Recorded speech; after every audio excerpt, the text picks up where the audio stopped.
enfunyo girira mu katiko nere kulina mu coffin nga tewekyusa abasajja bano bamaze ebbanga batawanya Buganda obubonero bungi balagiddwa ne baganya okutegeera nga n'olwaliro bali mu kutulugunya Abaganda n'okubatta saako n'okutwala amataka gaabwe Museveni ne banne bali mu kutambula mu Buganda nti baagala jjezza ng'ate bakola ebikolobero olunaku olwaleero n'olunaku lwajjo abasajja bano n'abakazi basiibye Lwengo eno gye batandikidde nga bakuba kampeyini za Museveni wabula olwa akabonero akabeeraze ne tebakategedde banyabo ne bassewo oba oli Muganda oba toli Muganda akabonero k'enjuki okujja nezizinda ne zigwa ewantu we zigudde ku mukolo nga tezirumye muntu n'omu nga zigudde obugwe akabonero ako kalaga nti waliwo eggwanga uyolekedde ewakyamu muffe abamanyi obuwangwa n'ennono ezo enjuki ezijja mu mbeera eyo ziba zijjidde mu mpewo oba mu musambwa gwe bayita namuzinda mpuliddeko bo ng'abaenaale mbagamba nti enjuki bwe zijja ziba ziranga balongo kummwe abali awo aba NRM ani alina abalongo bye yazaddeko olunaku enjuki lwe zazze kyekibuuzo mulekera okubuzaabuza abantu abasajja n'abakazi baddayo okusamira era empewo za Buganda ezisinga obungi ziwanguluddwa Museveni ze yakola nazo omukago akabonero k'enjuki ako okujja ku mukolo gwa Museveni kitegeeza nti empewo za Buganda zisituse era oyo abadde namuzinda yabalaze ku lwakuba nti mmwe amagezi gammwe mulina matono nnyo amangi NRM nammwe amagezi amatono mulina bangi oyo jjajja namuzinda ke kabonero akakyovula tezirumye muntu n'omu zizze buzi ne ziraga sayini ne zigenda bino byo ku bifaananyi bibaddeyo Masaka yonna oyo mukwano gwange nnyo atwegaseeko ne twegatibwako mbaka wa disitulikiti y'e Nakaseke Bona Bosaala Najjuma Nakaseke twesibye nnyo okulaba maama Bona Bosaala tusense okulaba era ne twegatibwako omubaka akiikirira abavubuka abawala mu parliament akabazuntekayo kakati mutandise enjuki kati yamugakwagala eggulire liri ku njuki eggulire kati liri ku njuki nanyini kamera yaani olabona yakitya akola na station ki eno toyagala kulaga mawulire ga nanyini kamera wa station ki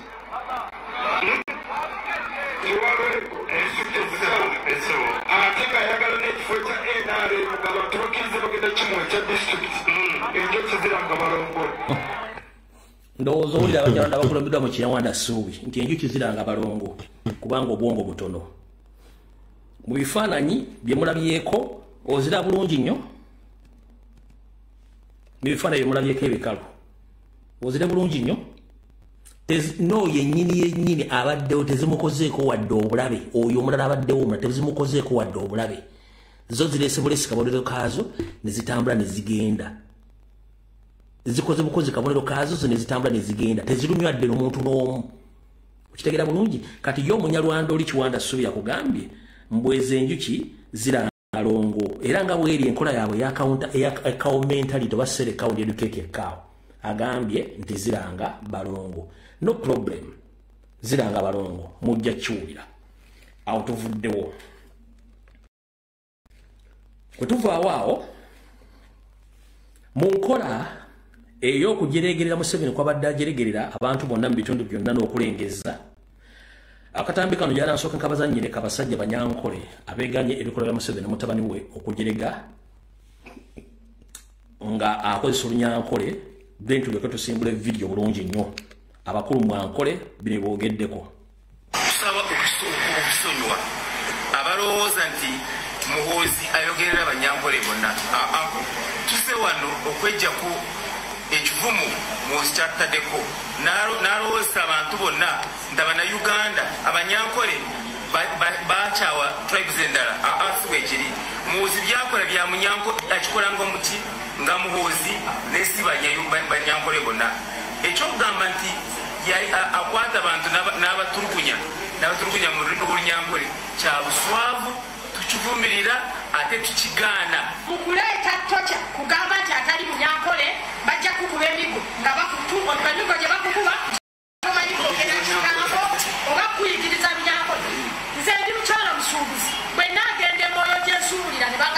enjogera omwoyo waabwe n'alusobola nange sijja bisobola ffe nga bannankole tugamba tituli niyise tetuli naawe bikole ng'obikola bibyo akalulu ka NRM ngamwe bwakalabye aka primaries katulaze nti akalulu akajja kagenda kubeeramu okufa abannayuganda mwetekeke muvumirire akalulu akalimu obutabanguko muvumirire akalulu akalimu violence ate tuwagira violence. Supported by two people was led awandikidde abakulembeze ba elders mu region ya Ankole. I wrote to the elders in the Ankole region just in case they've not seen it, to bring it to their attention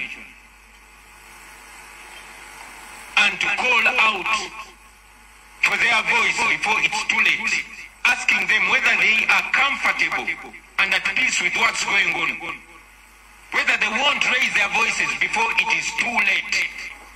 Because what is being done by Museveni's son is a trajectory that is leading our country into a terrible, terrible place. The genocide in Rwanda did not start by people cutting themselves. It started with words and actions that demean and dehumanize other people. The Holocaust did not start with killings. It started by actions and words.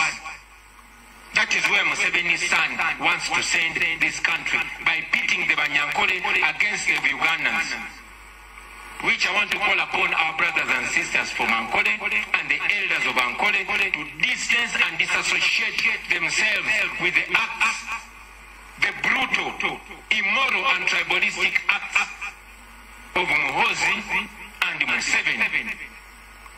Because it is clear he is committing crimes and you want to pay. And if you don't distance yourselves from them, be sure you will unfortunately pay. So I call upon all of you to distance yourselves. All right. Ndoza muwulidde bulungi.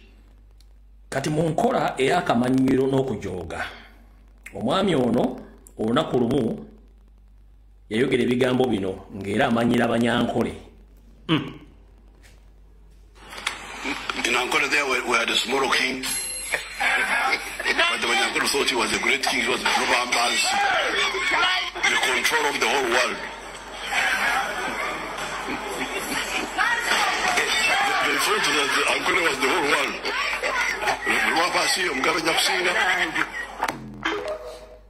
Kabaddiremu. In Ankole there we had a small king. But the Banyankole thought he was a great king. He was a global balance, the control of the whole world. They thought that Ankole was the whole world.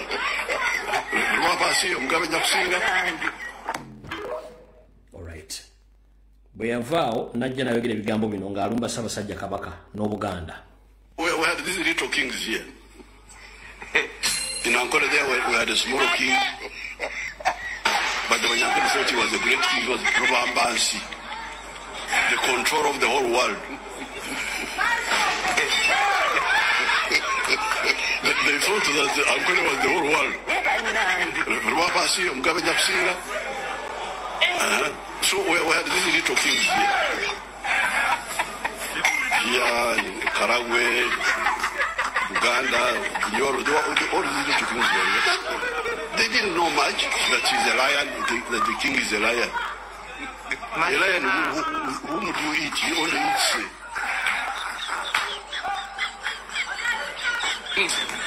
Why don't you eat the imperialists who come to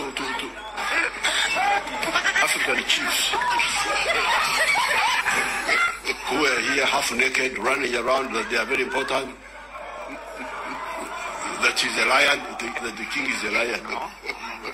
All of them were captured. Mwanga, Kabarega, what, all these little pharaohs who tried to use this, they were captured like grasshoppers. Slave trade went on here for 400 years. These idiot chiefs were here just putting on monkey skins and so on.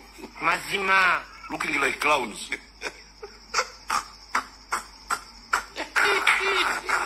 So therefore, although this is bad, but there is a good thing in it. To wake up the Africans. All right. bwamala okwogera ebigambo ebyo ng'agireegerera era avuma bakabaka be yasangawo era abakabaka abaatuuza bo abanoonyi b'obuddamu abaava ewaabwe mu ntalo okuli kitaawe saako naawe bennyini abali mu Buganda bwe badde bamukalakata ennaku zino omwami era tuyise n'okugamba mbu takyayagala era akooye abantu abakolaki abantu abamuvuma bwe yabadde ng'ali ku mukolo ogw'okutuuza simanyi ab'amagye be yayogedde bw'ati. Don't try to speak badly that you are a politician. You are speaking badly to me. It's not acceptable. It must stop. This Buyaya must stop. The Buyaya of they run bad things in Europe. This is not African way. There is no kufirwa, no laws. We want disciplined democracy, not hooliganism, not intimidating people, using bad language. Because we want the people of Uganda to decide the way they want, not to be intimidated. But some of the political groups, we are making it a habit to intimidate people, to attack people, because they are of different political groups. All right. Oyo. Then we are Mananajawan. Talking Baganda. You know he's an enemy of Baganda, number one. And secondly, an enemy of Uganda and an enemy of Africa. And we shall crush those enemies, as we have done in the past. Yeah. You preach your nonsense, we shall answer you by word. And if you go beyond word and want something else, you also get it. This is not the first time. We have had this before. We have had this before. Because we had groups. Otherwise, why do Uganda have problems? Bantus against Nilotics. Yeah, obudde tulina butono nnyo olw'ensonga nti by'okukola tulina bingi. Kati omukulu oyo ngenda kuyisaamu wano ebigambo bibagenda kubanga bisatu. Then ntandike video entuufu yandeese. Mwenna abasinga obungi mulina ebintu bye mutamanyi ebikweke kambi bannyonnyola olwaleero. Ekibonyaabonya Museveni n'akabinja ke akayina endowooza empewufu n'ebikolwa bwe eby'obutemu. Omuntu yenna kasita akwata ekissi kitegeeza munafu tasobola kwaŋŋanga mbeera yonna y'embeera y'abo abasajja bonna. Tebakkiriziganya mu kuteesa, bakkiriziganya mu kuggyawo. Bino mbalete mbimanyi mwali mbiwuddeko naye nga temmanyi kye bitegeeza. Wali otutteko obudde n'okebera wadde birth certificate twagibalaga eya mutabani we Muhoozi Kanyerugaba mwali mulabyeko erinnya ery'eddiini teririiko. Mwali birako erinnya ery'eddiini teririiko. Yamutuuma amannya abiri ge mumanyi naye waliwo erinnya eryokusatu lye mutamanyi. Erinnya Muhoozi yali bannyonnyola dda nti Avenger omwana we agenda kuwoolera. Baamubuuza agenda kuwoolerera ki nga tasobola kubannyonnyola kuwoolerera era bye bikolwa byali mu kukola okutta abantu. Erinnya Kainerugaba nti erinnya eryo litegeeza omuntu alina obwa Katonda oba aliwo ku bwa Katonda oba alina obuyinza bwa Katonda oba alina obwa Katonda. Kainerugaba oba alina obwa Katonda. Kati waliwo lye bamuyita mu famire mwennyini ne mu kabinja kaabwe ak'abatujju bamuyita Lubereeza. Lubereeza erinnya eryo Museveni aliyita omwana we, Janet aliyita omwana we n'akabinja kaabwe ak'abatujju Olubereeza. Lubereeza litegeeza mukaabya agenda okujojjobya n'okutta abantu.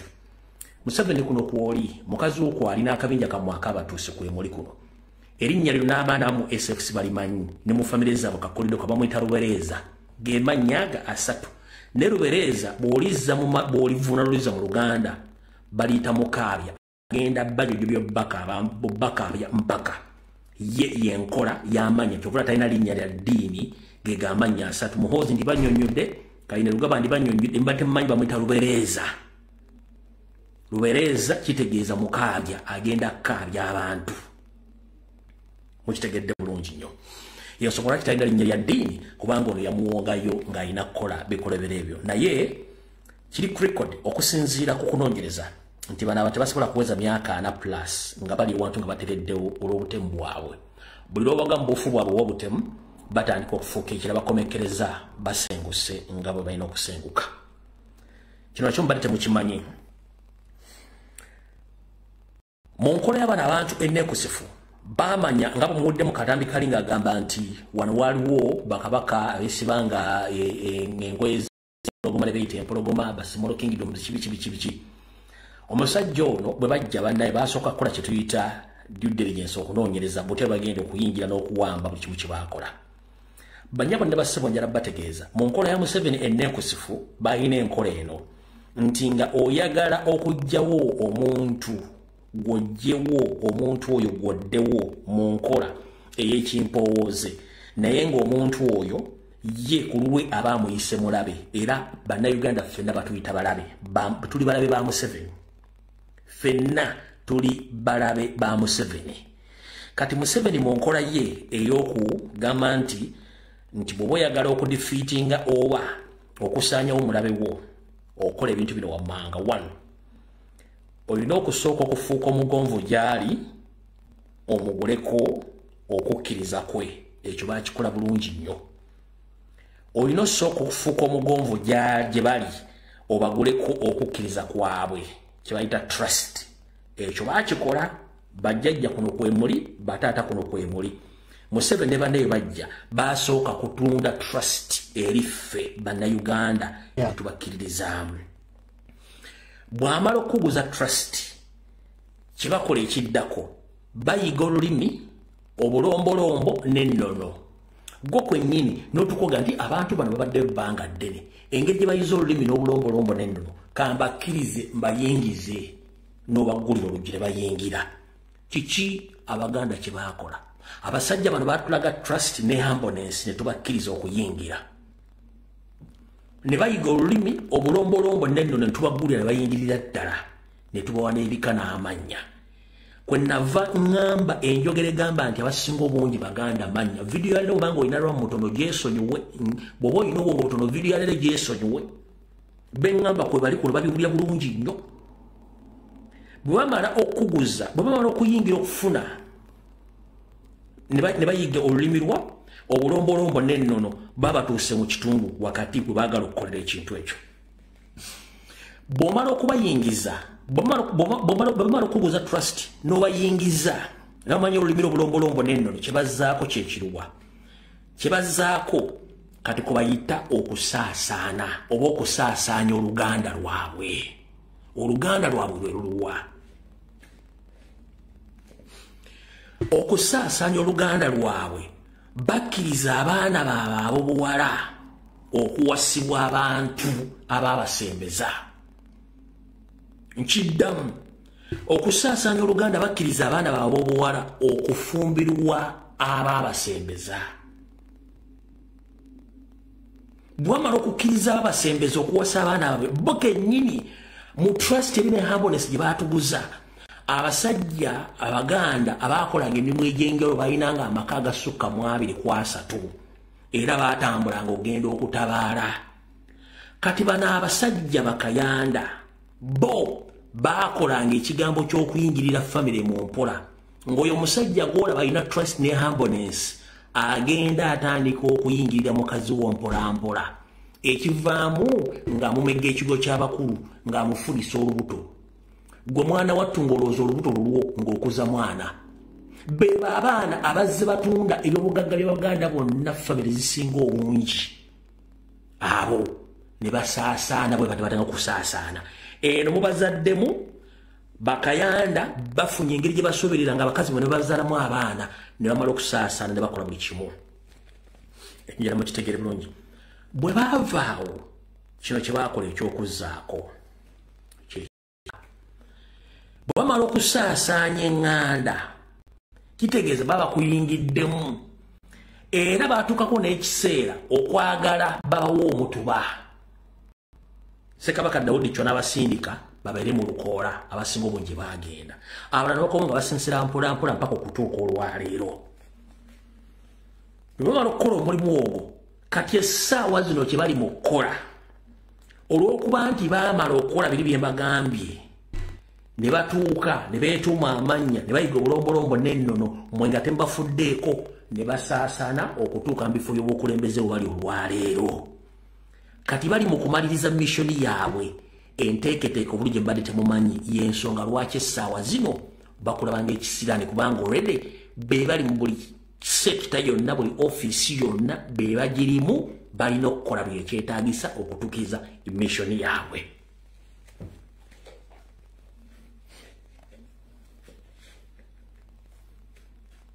Ndowooza ofunye bulungi. Kati ndowooza nkusuniddeku katono oggyeyo obwongo otegedde bulungi. Kati awo tuvuddewo njagadde kuwa akakatundu okategeere. Kati banyabo ne bassebo era nsaba okuluma kutu kwa Ssaabasajja Kabaka muloopere. Ssaabasajja Kabaka wonna wooli nsaba okuloopera okuluma kutu okutegeeza nti okugoba Abaganda ku mataka